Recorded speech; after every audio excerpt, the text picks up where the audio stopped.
This is the Commodity Show with Morgan Downey. I build Boxwood, hedge management software for companies with commodity price exposure, and I write the daily commodity news.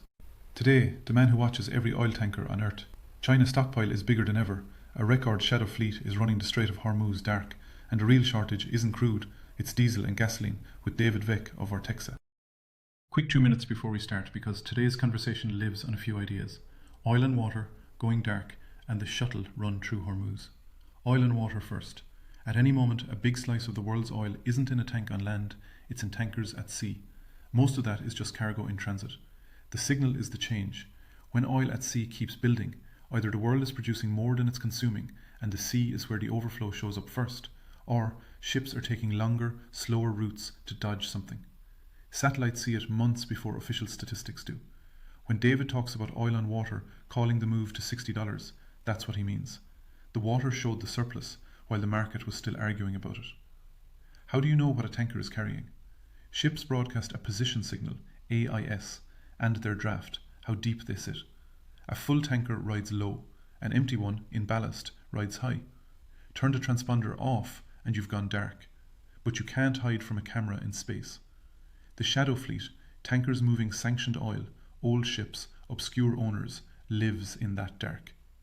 Now the shuttle run, the newest pattern, and it's a division of labour. Sailing the Strait of Hormuz right now is where all the risk sits. Drones, war risk insurance, crews wanting danger pay. So the risk gets concentrated onto ships built to absorb it. Older, cheaper vessels, operators with the appetite, not much to lose. They do the short, dangerous leg, load in the Gulf, run the Strait dark, and once they're outside the danger zone, they hand the cargo over at sea to a less risk-tolerant, insured, long-haul ship that carries it the rest of the way. That at-sea handover is called lightering, ship-to-ship transfer. You'll hear David call it STS, and when it happens, with transponders off, a dark STS using shuttle tankers. The word comes from lightening a tanker so it can enter a shallow port. Here it's not about depth, it's about handing the cargo from the ship that took the risk to the ship that didn't. The expensive ship never enters the Strait. The cheap ship never leaves the Gulf run. Okay, David Wech, Chief Economist at Vortexa. Enjoy. This show is for educational and entertainment purposes only and is not investment, financial or legal advice. Always do your own research. Today, I'm joined by David Wech, a man who has spent 20 plus years reading the global oil balance and who now does it with a satellite feed. David is the chief economist at Vortexa, the energy intelligence firm that tracks the physical movement of crude, refined products and freight around the world in near real time. Before Vortexa, he spent 18 years at JBC Energy in Vienna, 7 of them running the research desk and 8 as managing director. He is an economist by training from the University of Vienna, and I'd argue that the combination of the old school balance sheet discipline plus the new technology of satellite data is about as good a vantage point on this market as exists. David, welcome. And before we get into it, tell folks a bit about yourself, how you ended up in oil, and what you're working on at Vortexa. Yeah, many thanks for the introduction. Many thanks for having me. I think you said all the relevant things. I have been all my career deep into understanding what is going on in the oil market from a global cross-barrel perspective, big picture perspective. And of course, the market has changed a lot, as you alluded to. Yeah, in the early days, everybody was waiting for the monthly IEA report telling us what has happened 2 or 3 months ago. In today's world, we are tracking basically all the vessels individually and are building the life balances, if you want, out of that, and have therefore a much better information base. But at the same time, I have the feeling that with more and more information available to our clients and to oil market participants or interested people, it not necessarily gets easier to understand what is actually going on. Yeah, so it may be even more difficult to stay on top of things in today's world with much more data available than it was in the old days where it was a much simpler type of information landscape. Crude at sea, has that always been a leading indicator, or did it be only recently with Hormuz become much more? It is definitely a very good indicator from a big picture perspective. We had a period last late summer, autumn, or August, September, where there was a massive buildup of oil at sea, which a huge chunk of the market for a long time ignored and then questioned that it was relevant, but it was clearly leading us to much lower prices at that point of time. Of course, with all the geopolitical events, that's then again a bit blurred.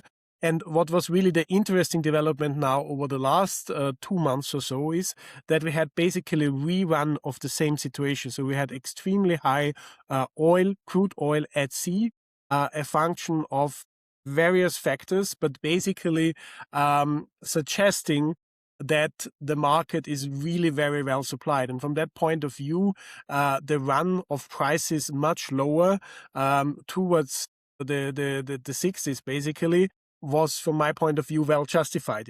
Especially the crude market looks still reasonably balanced. If you think back to December last year, I would argue pretty much everybody in the market was bearish. The $60 was established, and even some of the big investment banks cut back their forecasts drastically for 2026 and the future. So at the end of the year, I think there was a pretty uniform view on the market. But the point is that in the Vortexa oil at sea data, you could see that already in August and September materializing. And at that point of time, we were still in a very different pricing environment and also forecast environment. So I think, again, the beauty of this oil at sea data is that it's a live data. It reflects what's going on now. Of course, the sea is not the full picture of the world, but ultimately it does reflect the relevant balance. So you mentioned SPR releases. For example, if the US releases SPRs, there are two options: either that crude is exported or it's fed into domestic refineries, and then these refineries don't consume domestic crude that is being exported. So the net effect of the SPR release will fully show up on the export figure ultimately. And therefore, it is covered by also the oil at sea data ultimately. And that's ultimately a similar story. Again, to give another example we may talk more about is China. Ultimately, what matters about China from a global oil market perspective is how much oil they're importing. It's not exactly how high their refinery runs are, or how much oil they have on storage, or how much they are importing overland from Russia, or things like that. It is really relevant. What everybody looks at and what is driving the market is the seaborne crude imports. And that also has been a factor that has made a big impact on the market over the last couple of months. Yeah, and China's imports, as you mentioned, fell off a cliff between February and June of this year, 2026. What's your theory on how did China do it? How are they doing it? They're still cutting imports. Yeah, their imports are still as low as they have been. So they are continuing that. And in the current environment, it's also pretty likely that China will continue to keep its product exports at a very low level. That is another crucial factor. So they have basically not entirely stopped exporting products, but have reduced the product exports quite drastically. So that has reduced the demand for refining.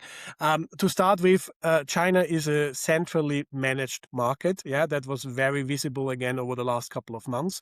They are reacting extremely swiftly to any new development. So, for example, we have a flare-up of the situation in the Middle East Gulf, and so far we see little sign that people are buying extra crude, except for China. China has immediately ramped up the purchases of Russian crude drastically. They're buying much earlier than usually, Espo crude in particular. So they are always very quick in reacting. They will, as I said, curtail now. They had already planned to restart exporting products. They will stop that very quickly. And the other thing about China is that it's an extremely well diversified economy on the energy side. So they are not only relying on oil. They have the huge domestic renewable industry. They have the huge domestic coal industry, domestically produced coal. They have, of course, also gas production domestically and gas imports. By the way, China is one of the biggest crude producers as well in the world. That's not so well known because that's not being exported. That's consumed domestically. But they are very well set up with nuclear power, of course, renewable power, electrification in general. And that allows them to switch around a lot of things. And you mentioned petrochemical feedstocks. They have clearly made substantial adjustments in the petrochemical industry. They have curtailed their imports of naphtha and LPG from the Middle East. out of need, evidently, entirely, but with that, they have again not only taken away the pressure from the global industry on the crude side, but also on the petchem feedstock side for LPG and naphtha by not buying these products from external markets especially not from the Middle East. They have taken that burden as well. They have probably adjusted the way they operate the domestic petrochemical industry. We have little indications, by the way, that China is in any way not operating normally as an economy. Yeah, so the economic activity is continuing. It's not that there is a breakdown in the country and that's why they're importing less oil. They have just reacted in a very swift way. Retail prices, of course, are managed and they have been pretty high. So they have given every incentive to domestic consumers to not use gasoline, but rather drive the electric cars a lot of people have. They have this massive build out of the domestic rail system, high-speed rail system. So the passenger numbers on that system, they are growing nearly exponentially. So that is another way how to save gasoline in particular. Of course, there is all the storage issues. Domestic production, it may be that even more renewable biofuels, basically biofuel components, are currently being used in different aspects of the market. That's another thing where China is a big player. So overall, I think they're just optimizing the system very quickly to minimum oil consumption. And why are they doing that? I think, by the way, this is not only out of some type of internal direct interests or also supply concerns. I think it's simply also to keep the world economy operating reasonably well, because the Chinese economy as a key exporter is dependent on the health of the global economy. So China knows that if the Hormuz or the Middle East situation blows up the global economy, then they will suffer a lot. Yeah, that's why they preemptively. Basically, you could argue that China and the US, with policy measures, have done quite a lot to keep the oil market in reasonably balanced and in a reasonable price band. And before the crisis, in middle of February of this year, what was the Vortexa view on how much oil China had in its SPR? And how much of that was estimated versus known, like actual visible is on tanks? Like how much was, and has that changed, that view of Vortexa view changed, and how much did China have at the start of the crisis? You know, there were people say 1.4 billion barrels, some people say 1.8 billion, but that's a huge amount, 400 million barrel difference, and that's the entire US SPR plus, and that difference. Yes. But what was the view at the beginning of the crisis, and what was the kind of the spread of unknowns, or the unknown around that at that estimate? Yeah. So it's actually, not that unknown. The majority of Chinese storage tanks are floating roof storage tanks, and that can be tracked with satellite imagery. And we are doing that. Our figure at the start of the crisis was about 1.3 billion barrels, a little bit higher than that. Since then, stocks have actually been rather building than falling. Yeah, over the last 2 months falling, but before that still building. The aspects that are not tracked are some underground SPR storage tanks, but that's not particularly big volumes. The other big part that is very difficult to know, and I don't think anybody has really a clue there, is the level of product stocks, which of course are also important in this current environment. Yeah, so the fact that they have reduced the refining runs so much is suggesting that they have used gasoline and diesel and other product stocks to quite some extent over the recent months. And these stocks are in fixed roof tanks, and they are not tracked by the external market. So if you have the higher figures, that would include product stocks as well, estimates on product stocks and estimate on the underground stocks. I say that's a pretty minor fraction of the overall. The crucial point here is that China has built stocks at a dramatic rate over the entire year of 2025 and into the first half of 2026. Yeah? So they are still at a clear seasonal high. Yeah? So stocks in stark difference to the US. Chinese crude oil inventories in particular are at the very least something like 150 million barrels higher still than they were last year at the same point in time. So you're saying that Chinese inventories, strategic as well as just commercial inventories, are higher right now, July, end of July Yes, 2026 compared to end of July 2025. absolutely. Yes, yes. Wow. And so they've, Significantly higher. Why that is? Because they have built throughout the entire last year, but continue to do so this year. yeah, I think, China is simply reading geopolitics well. We had the 8-day war yeah. last year on Iran, and since then they have increased their stock building further. Of course, they're usually also price sensitive, and we had a couple of low price periods as well, but they have clearly read the geopolitical situation as well. And before the war, in the months before the war, there was an interesting situation where also players like Saudi Arabia, UAE, they pushed out as much oil as they could in February. And a lot of that was going to China that was then still arriving in April or so. Some players were anticipating that problems are happening up to occur, and they were preparing upfront, and China was at the very top of that list. What about the price response China thesis that China buys under 70 and doesn't buy above 70? That it's a very rational economic actor. China is a centrally controlled economy, but they also are price sensitive. And that as an economist, this has never really happened in the oil industry in history. The marginal buyer of oil is now a strategic actor. The buyer, in history, OPEC, it was the marginal supplier of oil was the strategic actor. Now, for the first time, it's a massive marginal buyer of oil. As an economist, if the marginal buyer of oil is now a strategic actor, how does that affect price formation? Does that change the dynamics of price formation? Yeah, it does, absolutely. I mean, we have as a fact now that China has curtailed its crude buying massively over the last 4 months in reaction to a price spike, to a geopolitical challenge, to a supply shock. So that, of course, helps to rebalance. And China has done much more than OPEC over the last couple of months to rebalance the market. Yeah, that's not how to say. OPEC couldn't simply do much, because if their main supply route is stopped, they are out of options.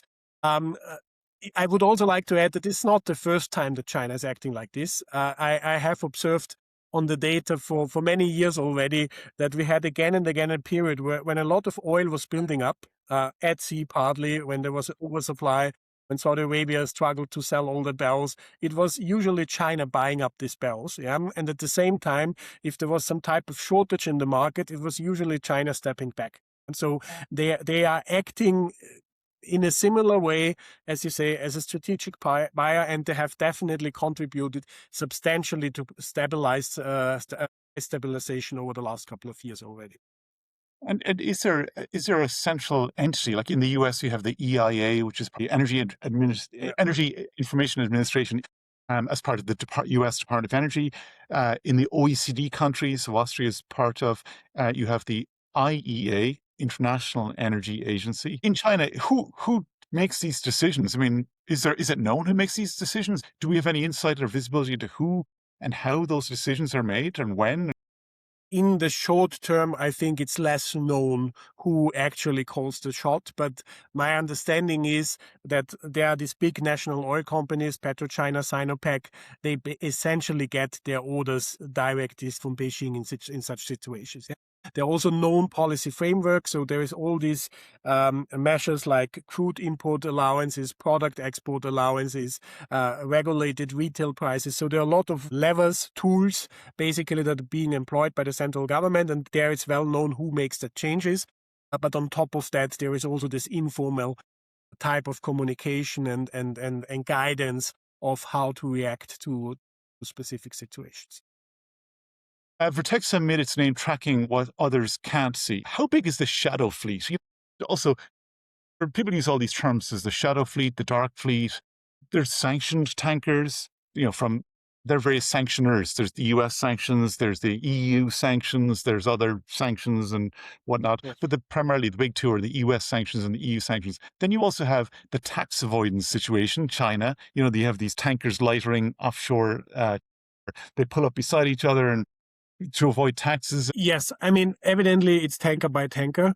The definitions are really a bit problematic. The amount of vessels that is sanctioned today by somebody is at record highs. And in some vessel classes, it makes up 50% of the overall fleet. Yeah, so it's massive. But as you say, there are different levels of how these sanctions are being respected. Generally speaking, it's fair to say that the US sanctions are well respected, even by Chinese entities. So they do have a clear impact, and even European sanctions, it's a bit more differentiated picture, but they do have an impact. Yeah. Now, ultimately, the other really relevant question is whether a vessel is operating dark, so basically without signaling its position, or whether it's signaling. And you can have a sanctioned vessel that is signaling, and you can have a normal commercial vessel that is not signaling. Historically, that was not happening that frequently, but over the last couple of months in the Hormuz situation, we had a lot of standard commercial vessels, not sanctioned vessels, that have stopped signaling in the entire area. So the way you track that is ultimately then primarily by satellite imagery. So we are basically looking from the upside and have our experts that are able to separate one vessel from another vessel. But of course, we are also, integrating this into all type of other information. So where did the vessel come from? Where does it show up again? So you have, for example, the situation, a vessel goes to the Middle East, turns out it signals, and 3 weeks later it comes out of the Middle East, turns on its signal, and is now laden. Yes, and you know, even if it doesn't tell you that it's laden, you know it's laden, and that helps potentially to at least to infer that there has been a load in the Middle East. We're looking at all the ports to see all the individual liftings. And what makes the things more complicated recently is that, led by the UAE, a new practice has developed where the vessels load in the Middle East Gulf, go through the Strait of Hormuz dark, then do a dark STS to what I call a consumer vessel, so basically a vessel that then brings this oil to Japan or China or wherever. Yeah? So this practice is much more prevalent now. So that means that you basically have to spot not only the lifting, but also the STS then. Yeah? And that is a challenge, but we feel we're pretty good on. And we're here at the end of July 2026. You've had the MOU, which was signed last month in June. Then you had a restart of flows. Then it was an LNG tanker hit by a drone, and pretty much a shutdown again. Is this situation going to rebound as quickly as it did? Because it rebounded pretty quickly. Do you think if we have a stabilization here, some sort of restabilization? I think it will recover quickly. There are a bit of a different thoughts also in our team on this, but generally speaking, I think it's fair to say that the risk-taking element has been increasing over the last couple of weeks, last 2 months. With, for example, this practice I mentioned before, employing shuttle tankers.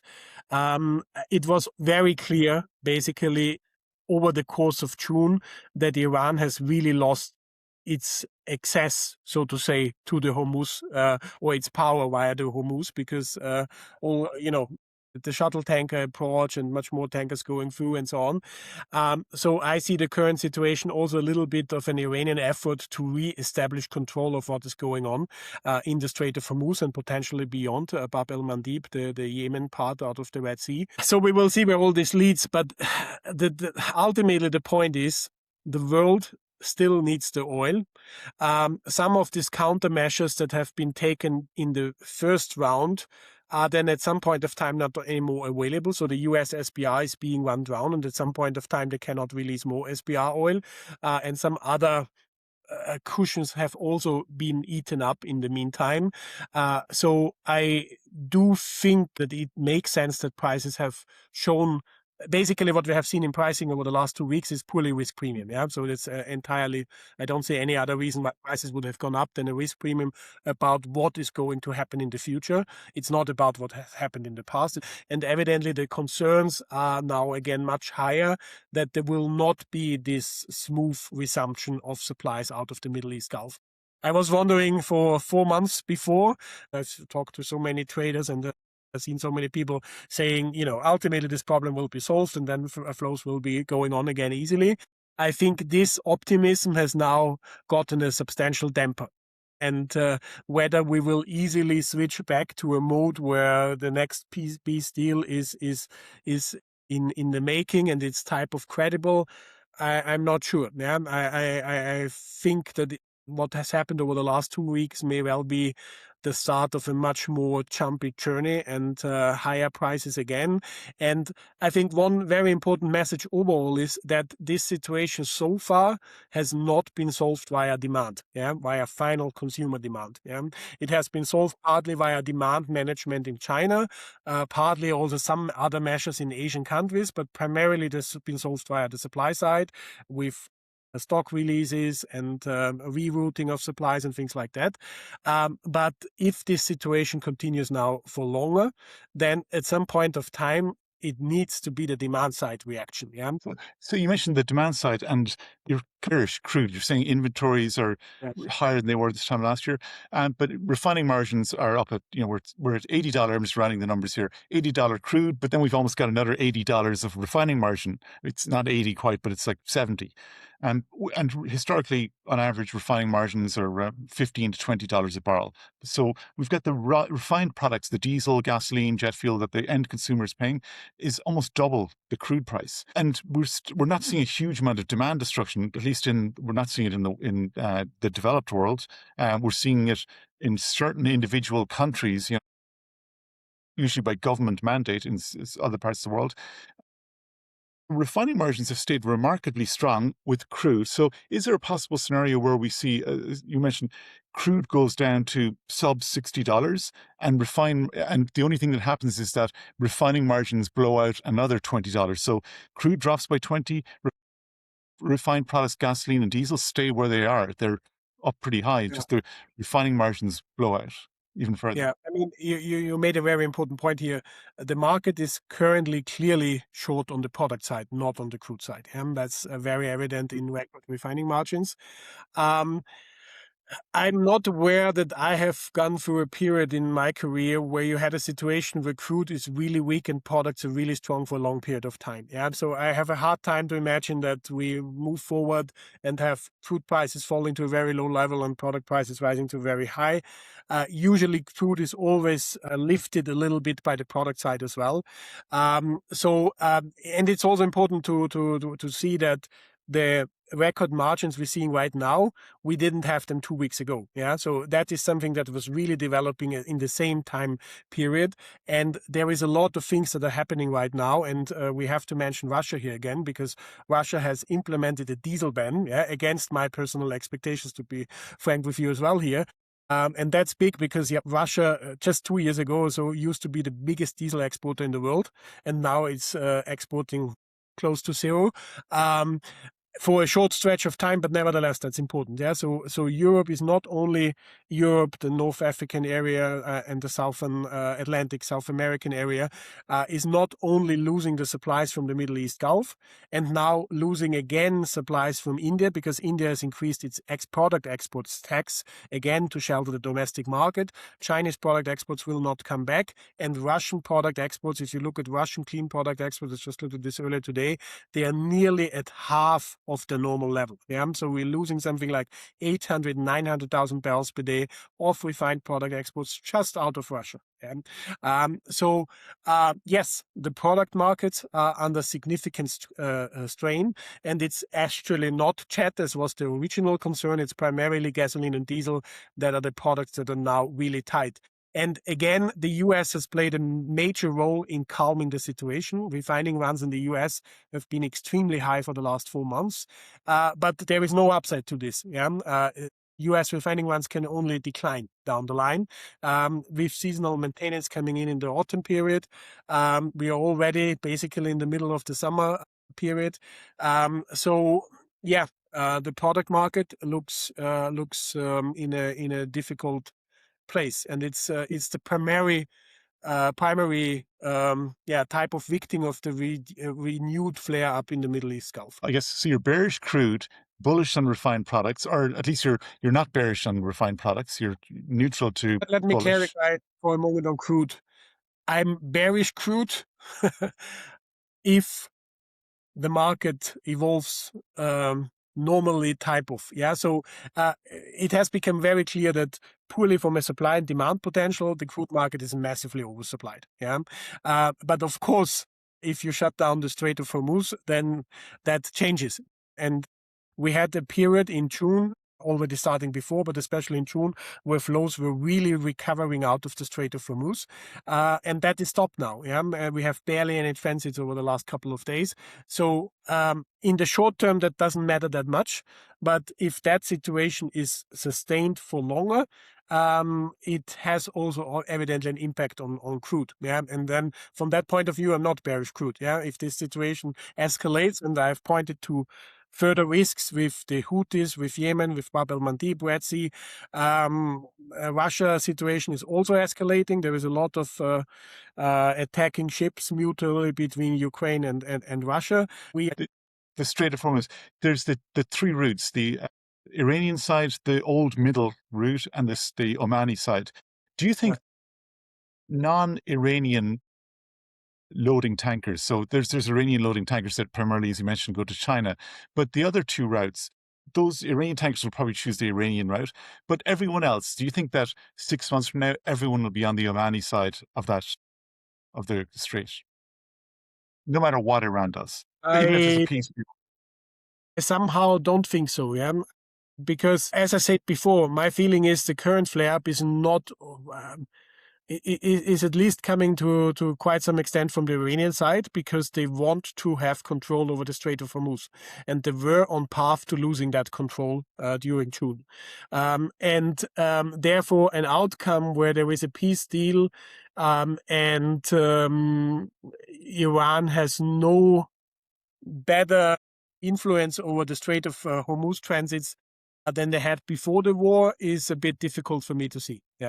I mean, their demands are now very high. They feel to be in a reasonably strong position. So I think it's well possible that the main transit may go through the Iranian side, and I'm also not excluding the possibility of one of these type of tolls or tariffs or whatever being type of implemented. Who knows? We have already seen that to a certain extent. Yeah, or maybe it could be China collects the toll on behalf of Iran and holds it, or something like that. Who knows? I mean, of course, Middle Eastern producers would hate such an outcome, but I think it's not completely impossible that the outcome of this situation is that there is a toll that is somehow shared between the parties. And apparently there have been at least some negotiations between the Iranian and Omani side on this topic already. So it's not impossible. I think that's a possibility. That's a possible way to peace. Yeah. And I love how they're branding it also as an environmental fee. It's meant to be a green. There's a lot to clean up after this one. Choking the world's energy supply, but at least we're green about it. Yeah. We've got carbon offset. Yeah. Good stuff. Well, thank you very much, David. Where should people follow your work, and for you personally, and at Vortexa? There is quite a lot of free stuff on our website, vortexa.com. We're also posting regularly on LinkedIn, so that's basically the free versions of Vortexa Insights. But of course, I would recommend people to test out at least our platforms where they can see all these movements on a live basis, on an aggregate time series basis, oil at sea, the Chinese imports, all these key time series. You can check every day how they are developing. Okay. And do you have a Twitter? Are you on X or Twitter or? I'm personally only on LinkedIn, so. Okay. So the old school, the .com. School. Okay, good stuff. So, okay, very good. Well, thank you very much, David, and I hope to speak to you very soon. My pleasure. Thanks for having me. Thanks. That's it for this one. Thanks again to David Wech. There's a lot of free analysis at vortexa.com, and David and the Vortexa team post regularly on LinkedIn. Look for Vortexa Insights. If you got something out of this, follow the show wherever you listen. You can find my daily commodity news and more at boxwoodapp.com. I'm Morgan Downey. Talk to you next time.